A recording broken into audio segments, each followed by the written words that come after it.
Bonjour à tous, bienvenue dans ce nouveau numéro d'Express Orient. Au programme cette semaine, des images banales dans de nombreux pays, mais historiques en Arabie Saoudite. Les femmes saoudiennes ont pu voter et se faire élire pour la première fois de leur histoire pour des élections municipales.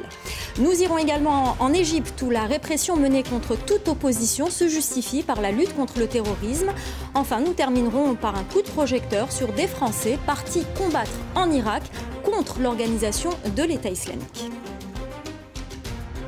Pour déposer un bulletin dans l'urne, les femmes saoudiennes ont dû elles-mêmes être déposées dans les bureaux de vote par leur tuteur ou leur chauffeur. Elles n'ont toujours pas le droit de conduire, mais elles ont pu voter ce week-end aux élections municipales. Voter et être élues, un devoir électoral qu'elles ont accompli avec beaucoup d'émotion. Inès Olagaray.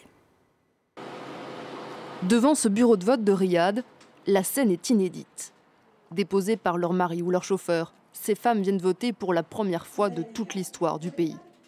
À l'intérieur, cette Saoudienne vient accomplir son devoir de citoyenne, visiblement émue. On est très fiers d'avoir l'opportunité de le faire. Les électrices se succèdent, ravies d'avoir enfin leur mot à dire. Je suis contente, c'est la première fois, mais ce n'est pas la dernière fois, je pense. Ce jour-là, en Arabie Saoudite, il y avait celles qui votaient et celles qui était aussi élue. Racha Efzi est l'une d'entre elles. Cette commerciale de 38 ans qui collectionne les diplômes va entrer au conseil municipal de Jeddah. Je vois un meilleur futur pour les femmes saoudiennes, mais nous avons encore besoin de beaucoup de soutien. Nous avons beaucoup de travail devant nous. Un avis partagé par les militantes des droits des femmes en Arabie Saoudite. Atoun El Fassi, historienne, a conscience de vivre un moment clé. Ce que je ressens, c'est que l'on est en train d'écrire l'histoire. Enfin, nous ne sommes plus des numéros au sein de notre société, ou bien des citoyens de seconde zone. Pendant cette campagne électorale, les Saoudiennes ont surmonté de nombreux obstacles. Dans un pays où la mixité est interdite, elles ont dû trouver des solutions alternatives pour s'adresser à leurs concitoyens, comme ici, dans cet hôtel de Riyad. Cachée derrière des paravents, une candidate défend son programme, à l'abri du regard des hommes. Dans la salle de réunion, quelques-uns sont présents, la plupart déjà acquis à la cause des femmes. C'est une bonne chose pour les femmes de notre pays. C'est un début et il faut les encourager. Devant la caméra, la candidate demande à ce que son anonymat soit préservé. Ici, pour les hommes comme pour les femmes, la loi reste floue. Normalement, les candidats ne sont pas censés montrer leur visage à la télévision ou sur les bannières électorales. Au moindre faux pas, ils peuvent être disqualifiés. En privé comme en campagne, les règles sont très strictes. Loujaine Alatloul en a fait les frais. Elle s'était filmée au volant d'une voiture. Cela lui avait valu 73 jours de prison et le rejet de sa candidature. Car en Arabie Saoudite, les femmes ne sont pas autorisées à conduire. Conduire est devenu un symbole. Si cette interdiction tombe et que l'on gagne, tout le monde réalisera qu'en faisant pression et en demandant des droits, même si ça prend des années, on peut obtenir gain de cause. Sur les 900 candidates qui ont réussi à aller jusqu'au bout de leur campagne, au moins 20 ont été élues. Une victoire dans le dernier pays au monde à avoir accordé le droit de vote à ses citoyennes.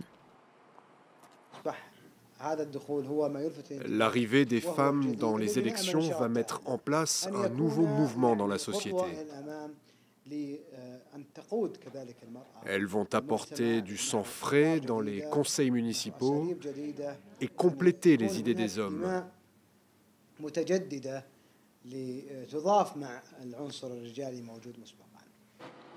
L'Arabie Saoudite est une monarchie absolue. Les partis politiques n'existent pas et un tiers des élus locaux est encore nommé par le roi. Qu'ils soient hommes ou femmes, les nouveaux conseillers municipaux n'auront donc que très peu d'influence. Direction l'Égypte où les autorités se servent de la lutte contre le terrorisme pour procéder à une dure répression. Le nombre d'arrestations arbitraires et de disparitions est en nette augmentation. Ces mesures ne visent pas que les frères musulmans, mais tout opposant au régime. Nos correspondants ont pu recueillir un témoignage. Vous allez le voir, le cheminement est souvent le même. Arrestations, disparitions, tortures et jugements arbitraires.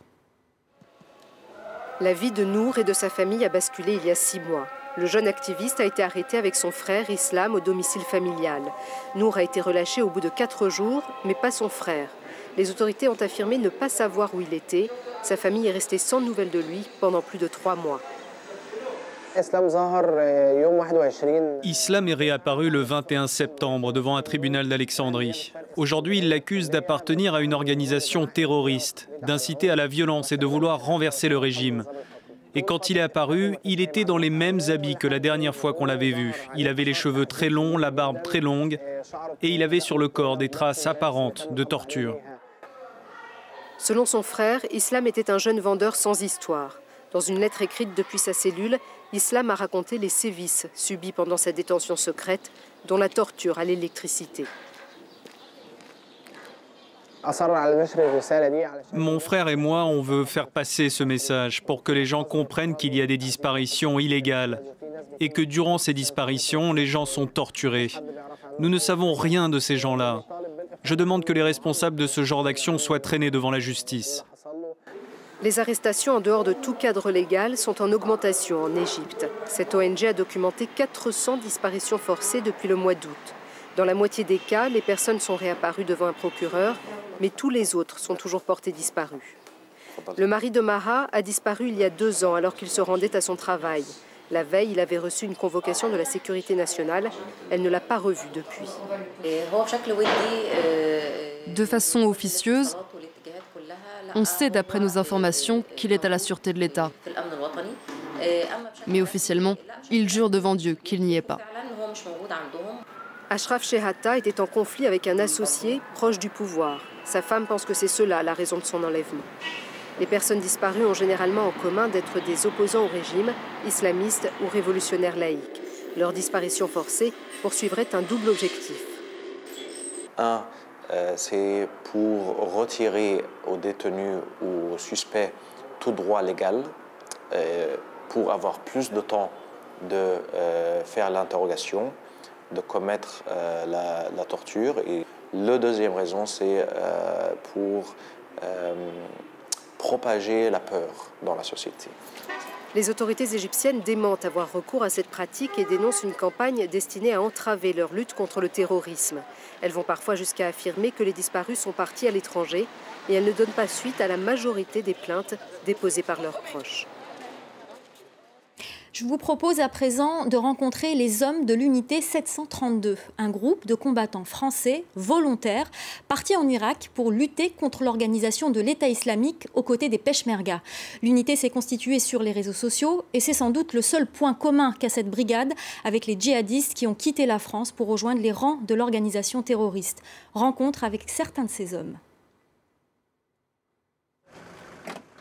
Ce groupe de Peshmerga part pour la ligne de front.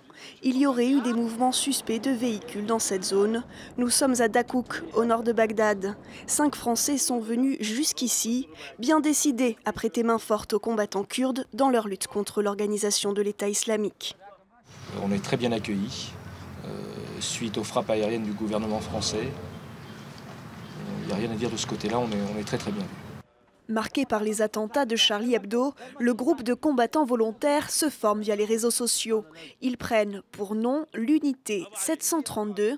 Leur principal atout est ce petit drone commercial. L'appareil permet d'observer des déplacements ennemis sans aucun risque. Malgré leur solide expérience militaire, les Français n'ont encore jamais directement affronté les djihadistes. Ils ont avant tout un rôle de reconnaissance, de renseignement et de formation. Ils ont la connaissance du terrain. Nous, on a une formation qu'on a eue au cours de nos années, qu'on leur apporte. Et en fait, étant donné qu'ils sont demandeurs, en fait, ils apprécient beaucoup ce qu'on leur donne. Et en général, ça se passe très bien. Les volontaires français sont nourris et logés par les Peshmerga. Mais faute de revenus, ils ne resteront pas plus de 3 mois pour la plupart. N'ayant pas combattu au sein d'une organisation classée terroriste, ils ne devraient pas être inquiétés par la justice à leur retour en France. De nombreux pays musulmans ont eu vent des déclarations islamophobes de Donald Trump. La proposition du candidat républicain d'interdire l'entrée des musulmans sur le sol américain a été fustigée par Al-Azhar, la plus haute autorité religieuse en Égypte. Le prince saoudien Al-Walid lui a de son côté déclaré la guerre sur les réseaux sociaux. Donald Trump appelle à l'arrêt total et complet de l'entrée des musulmans aux États-Unis jusqu'à ce que les représentants de notre pays soient en mesure de savoir ce qui se passe. Les applaudissements de la foule et les premières clameurs d'un scandale international. Les propos de Donald Trump sur les musulmans provoquent une vague d'indignation. Les condamnations fusent des Nations Unies en passant par Paris, l'Égypte et l'Arabie Saoudite. Dans le royaume, le prince Al-Walid, neveu du roi Salman, n'a pas non plus sa langue dans sa poche. Sur Twitter, dont il est l'un des plus grands actionnaires, le milliardaire s'en prend directement aux candidats républicains. Vous êtes une honte, non seulement pour le parti républicain, mais aussi pour toute l'Amérique. Retirez-vous de la course à l'élection présidentielle, jamais vous ne l'emporterez. Mais il en faut plus pour intimider Donald Trump, qui n'a pas tardé à lui répondre avec tout autant de condescendance. Le stupide prince Al-Walid veut contrôler nos hommes politiques américains avec l'argent de son papa. Il ne pourra pas faire cela quand je serai élu. Dans la région, les partenaires de Donald Trump frappent là où ça fait mal, au portefeuille. Une chaîne de magasins basée à Dubaï refuse désormais de vendre les produits de la marque Trump. Et sur ce terrain où sa compagnie doit aménager un golf d'ici 2016, les panneaux publicitaires avec le visage du magnat de l'immobilier ont tout simplement été retirés. Son nom, écrit en lettres dorées, avait lui aussi été démonté, avant de retrouver sa place au bout de quelques jours. Voilà, c'est la fin d'Express Orient. Merci de nous être fidèles. L'info continue sur France 24.